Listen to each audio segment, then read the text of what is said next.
నమస్తే. Welcome to our channel. నేను మీ పద్మావతి. ఈ రోజు మనతో పాటు ప్రముఖ ఆధ్యాత్మికవేత్త మరియు శ్రీచక్ర ఉపాసకులు మణికంఠ శర్మ గారు ఉన్నారు. మరి గురువు గారితో మాట్లాడి గతంలో మనం కులదేవతకు సంబంధించిన ఒక వీడియోని చేశాం కదా. మరి దానిలో చాలా మంది అనేక సందేహాలు అడిగారు. మరి దానికి సంబంధించిన వీడియోని తెలుసుకుందాం. మీరు కూడా చూసేయండి. నమస్కారం గురుగారు. పరమేశ్వరార్పణమస్తు. గురుగారు, ఇప్పుడు కుల దేవత అంటే మనకిప్పుడు మానవులుగా మనకంటూ కొన్ని కులాలు వచ్చినాయి. కొంతమంది కమ్మాస్ అంటాం, కొంతమంది రెడ్డిస్ అంటాం, ఇలాగ పద్మశాలీలు. మనకు చాలా మంది కామెంట్ చేశారు, గురుగారు మాది పద్మశాలి అండి, మాకెవరు వస్తారండి కులదేవత, మేము కమ్మాస్ అండి, మాకెవరు వస్తారండి కులదేవత. అసలు కులదేవత అంటే ఇప్పుడు మనకున్న మానవుల కులం ప్రకారం వస్తాయా, లేకుంటే ఏ విధంగా కుల దేవతలు ఉంటారు? అసలు మానవులందరికీ కుల దేవతలు వీలు అని మనం ఎవరిని చూసుకోగలుగుతాం? కులదేవత అనగా కులంలో మనం అంటే వాస్తవానికి కుల వ్యవస్థ అనేటువంటిది లేదు. దాన్ని మనం విభజించుకున్నాం. అవును, విభజించుకుని నువ్వు ఈ పని చేసుకుని, నువ్వు ఈ పని చేసుకుని, నువ్వు ఈ పని చేసుకుందాం అని చెప్పి ఒక సాహిత్యంలోకి వచ్చారు. వచ్చిన తర్వాత కులాలు అనేటువంటివి ఏర్పడ్డాయి. ఏర్పడిన తదనంతరం ఏమిటంటే కులానికి సంబంధించి ఇప్పుడు గోల్డ్ స్మిత్లు ఉన్నారనుకోండి, విశ్వకర్మ అనేటువంటి, అంటే వాళ్ళన్నిటినీ కూడా నూతనంగా రూపొందిస్తూ ఉంటారు. మట్టిని ఉపయోగించి తగు పాత్రలు, అంటే మనం భోజనం చెయ్యాలి అంటే ఒక పాత్ర వండుకోవడానికి, పాత్ర లేకపోతే వండలేక ఆ పాత్రలు ఉండే అతను కుమ్మరి. ఆ తర్వాత మనం సిగ్గు లజ్జ అనేటువంటి రెండు ఉన్నాయి కదా, వీటిని దాచుకోవడానికి ఒక వస్త్రం ఏర్పరచుకోవాలని పద్మశాలి. ఆ తదనంతరం ఏంటంటే దాని తర్వాత మనం శరీర సౌందర్యానికి అని చెప్పి ఈ జుట్టు ఇవన్నీ కూడా ఇష్టం వచ్చినట్టు ఉంటే చూడటానికి జుత్సాగరంగా ఉంటుందని చెప్పి ఈ విశ్వబ్రాహ్మలు అనేటువంటి విషయం, ఇలా కొన్ని వర్గాలు అనేటువంటివి ఏర్పడ్డాయి. అయితే మన దాని ప్రకారంగా కొంతమందికి కులదేవత తెలియదు అన్నప్పుడు వారి యొక్క గ్రామ దేవతని కులదేవతగా చెప్తారు. మన సాంప్రదాయాల్లో ఏదన్నా వార్షికోత్సవం జరుగుతుంది అనుకోండి, అన్ని వర్ణాల వారికి దాంట్లో ప్రాధాన్యత ఉంటుంది. ఒక పెళ్లి జరుగుతుంది అనుకోండి, కోళ్ళు రాయడం, కాలు గోళ్ళు తీయడం అనేటువంటి ఉంటాయి. అంటే మంగళాతనికి చాకలాతనికి మనం ప్రాధాన్యత ఇచ్చాం.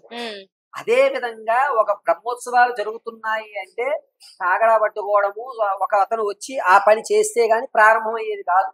ఇలా కొన్ని నియమాలు పెట్టుకున్నారు. అన్ని వర్ణాల వారిని కూడా సమానమైనటువంటి పాత్రలు ఇచ్చారు ఇదివరకు. దాన్ని రాను రాను తలంలో ఏం చేశారంటే నేను గొప్ప అనేటువంటి విధానంలో వారిని అదగమర్చడం అనేటువంటి ఏర్పడింది. కులదేవత దగ్గరికి వచ్చేసరికి ఏంటంటే గ్రామంలో, మనం ఉన్నటువంటి గ్రామంలో చివరన ఉన్నటువంటి అమ్మవారు ఎవరైతే ఉన్నారో వారిని కులదేవతగా కూడా మనం చెప్పచ్చు. మారమ్మ, మరిడమ్మ, పోచమ్మ, పెద్దింట్లమ్మ, పోలేరమ్మ. ఆ తదనంతరం ఏంటంటే కొంతమంది వ్యవస్థలో ఊరు చివరన నిత్యము కూడా వీళ్ళు పంటలు పండిట్టేటప్పుడు నమస్కారం చేసేవారు. అటువంటి ఆవిడ బాలమ్మ. చాలా మంది బాలమ్మను కూడా చేస్తుంటారు. అత్యంత శక్తివంతమైనటువంటి అమ్మవారు బాలమ్మ అమ్మవారు. ఎవరికి అమ్మవారు తెలియకపోయినా బాలమ్మ అమ్మవారిని కులదేవతగా కూడా చెప్పుకోవచ్చు. ఇలా కొన్ని వ్యవస్థల్లోని మన అమ్మవారిని మన కులదేవత కింద ఏర్పాటు చేసుకోవాలి. గురువు గారు, ఇప్పుడు కులదేవతకి ఏమైనా ప్రత్యేక విధానంలో పూజ ఏమైనా చేయాల్సి ఉంటుంది అంటే, ఇప్పుడు మనం నిత్య దీపం అనేది ఇంట్లో పెట్టుకుంటాం. కొంతమంది వారం చేసుకునే వాళ్ళు వారం ఉంటారు, లేకుంటే పలానా రోజే మేము చేసుకుంటామండి అనుకునే వాళ్ళు ఉంటారు.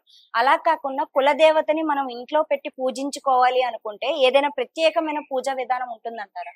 కులదేవతని పెట్టుకోవడానికి ఆషాఢ మాసంలో గాని, శ్రావణ మాసంలో గాని, లేదా కార్తీక మాసాల్లో గాని కులదేవతను పెట్టుకోవడానికి ప్రాధాన్యత ఉంటుంది. మొట్టమొదటిగా బోనాలు అనేటువంటి సమర్పిస్తూ ఉంటాం. గ్రామ దేవతలకి అత్యంత విశిష్టమైనది బోనాలు. అందులో సాగపోయడం అనేటువంటిది ఉంటుంది. మనం ఇంట్లో అమ్మవారిని పెట్టుకోవాలి, కులదేవతను నిలుపుకోవాలి అంటే పుట్టమన్ను తీసుకొచ్చి నెయ్యి వేసి చక్కగా పుట్టమన్నుని కలుపుకుని దాన్ని ఒక గద్దె కింద కడతాం. అంటే కాస్త ఒక ఎత్తుగా ఏర్పరిచి సింహాసనంగా చుట్టూ ప్రాకారాలు కడతాం. ప్రాకారాలు కట్టిన తర్వాత ఒక మట్టి కుండలో మనం ఏదైతే అమ్మవారిని అనుకుంటున్నామో ఆ అమ్మవారి నామ సంకీర్తన చేస్తూ బియ్యాన్ని నిలుపుకుంటాం. ఆ బియ్యం అందలి ఒక 11 రూపాయలు, లక్ష్మీ గవ్వలు 2, గోముఖ చక్రాలు 4, అదే విధంగా గురువింద గింజలు ఒక 7, ఇవి అన్ని కూడా అందులో ఉంచుకుని మనం ఏదైతే అమ్మవారిని మన కులదేవత అని మనం అనుకుంటున్నాం, గ్రామ దేవత గాని కులదేవత తెలియదు, ఆ ఊర్లో ఉన్న గ్రామ దేవత పేరు చెప్పుకుని ఈ పరిమాణంలో చిన్న సైజు కత్తులు దొరుకుతాయి. వాటికి వస్త్రాన్ని కట్టి కానీ ఆ బియ్యం దాంట్లో ఉంచుకుని మనం గట్టిగా ఏర్పాటు చేసిన చోట అష్టదళాపద్మం ముగ్గు వేసుకుని పసుపు కుంకుమ ఉంచి ఒక తవలపాకు ఉంచి అమ్మవారిని పెట్టి ఎదురుగా ఆ రోజు నేతి దీపారాధన గావించి మాంసం మీరు ఏది వండుకుంటే అదే నైవేద్యంగా సమర్పించి కళ్ళు కాస్త సాకగా పొయ్యాలి, అంటే అలా గీతగా పొయ్యాలి. ఇలా పోసి అమ్మవారిని మనం కులదేవతగా పెట్టుకోవాలి. ఇలా పెట్టుకున్న తర్వాత ప్రతి పండక్కి పబ్బానికి మనం ఉండేటువంటి నైవేద్యం అమ్మవారికి పెట్టవలసిందే. అర్థమైందండి. రోజు కూడా దీపము ధూపము నైవేద్యం మీ ఇష్టం, బెల్లం గాని లేదా మీరు భోజనం వండుకుంటారా అందులో మొట్టమొదటి భాగం కాస్త నైవేద్యం చూపించి మళ్ళా మీ అన్నాల్లో కలుపుకుని అమ్మవారి ప్రసాదంగా తీసుకోవచ్చు. తదనంతరం మన తర్వాత తరహానికి ఇది మన కులదేవత అని చెప్పి మనం ఆవిడికి హ్యాండ్ ఓవర్ చేయాలి. పెళ్ళి అయింది అబ్బాయికి, కోడలికి మన కులదేవత అని చెప్పి ఆ విధానాన్ని ఆవిడికి అవలంబించాలి. అలా వంశపారంపర్యంగా ఆ యొక్క వ్యవస్థను నడుపుకుంటూ ఉండాలి.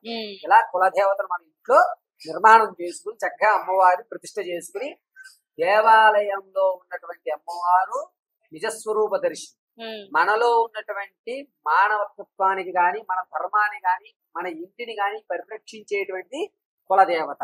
కాబట్టి ఆ కులదేవతని ఇంటి ఈశాన్య భాగంలో ఏర్పాటు చేసుకుంటాం.